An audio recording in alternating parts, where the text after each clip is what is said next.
And with us now to continue our conversation is South Carolina Democratic Congressman Jim Clyburn. Congressman, it's always a pleasure to see you. I thank you for being with us this morning.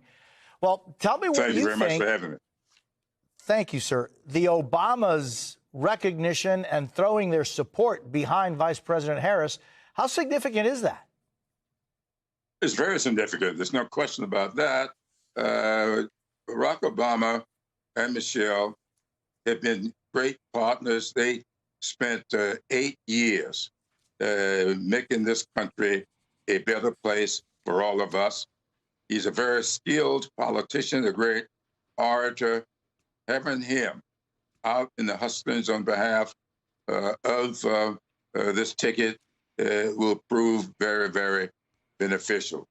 I spoke with the former president several times during the past week, and I happen to know that he is very much in to this ticket, and he is going to be very, very helpful going forward. And Congressman, thank you for telling us about those conversations that you had with the former president. Is the Harris ticket a fait accompli? Is Harris, the vice president, already, as far as you're concerned, essentially the person that's going to be representing the Democrats for this election? Oh, absolutely. The process is wide open. Anybody who gathers 300 signatures from the delegates can have his or her name placed into nomination. But I think I know this process well enough, and I know what has happened.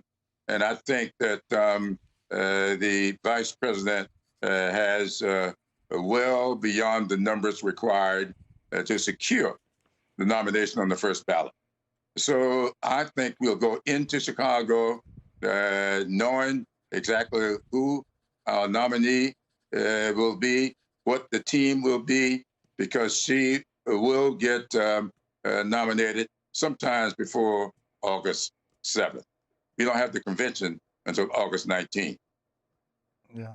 Congressman, any thoughts or suggestions on who she could or should be picking as her VP candidate? Well, you know, I've seen all the names you have had up today. They're great people. I know all of them, some a little better than others. I see Walt's name is being mentioned a lot. Governor Waltz of Minnesota has been a great buddy. We served together in the House of Representatives. I went out to campaign with him several times when he was running for Congress before the people got to know him very well. He's become a big-time governor now, so he doesn't need my help anymore. But then Roy Cooper from North Carolina, Josh Shapiro from Pennsylvania, Pete Buttigieg. I've been working very closely with Pete Buttigieg. He's been a fantastic Secretary of Transportation. He will make an outstanding VP. But, you know, Roy Cooper is from North Carolina. I'm from South Carolina. We have worked together a whole lot. I know him about as well as I know any of the others. But these guys are good. She's got a deep bench from which to pick. I think they'll do the vetting. They'll look for what needs to be done in order to balance out the ticket, to energize or keep the energy going. And she'll pick one that will help with that. And Congressman, in his Oval Office speech the other night, the president talked about passing the torch, but didn't detail why he decided to leave the race after he had insisted for so long that he was going to stay in. Why do you think he decided to make this change? For exactly the reasons he said, putting the country above his own personal ambitions. Joe Biden has been a great president.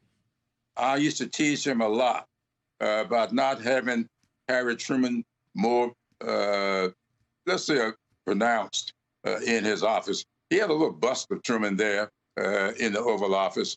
But I thought that his candidacy for the presidency over the years, his success as president, made him more Truman-like than any of the other people. He has been a productive president. He brought this country back from the brink. He has made the greatness of this country more accessible and more affordable for its citizens. and he has provided a tremendous platform that I believe Kamala Harris will be able to run on. And she is going to be successful on that platform. And so Joe Biden can consider himself with a very special place in this nation's history. He served for 8 years as vice president to the first African-American president. He picked as his running mate the first woman to be vice president of the United States.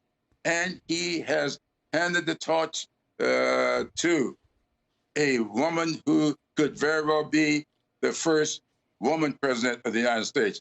That puts him right at the juncture of significant historical events. I think he'd be the proudest man in America if he were to be able to see himself succeeded by the first woman president of the United States of America. That puts him in a special place in history. That ought to make him a very proud guy, and I want to help make that so.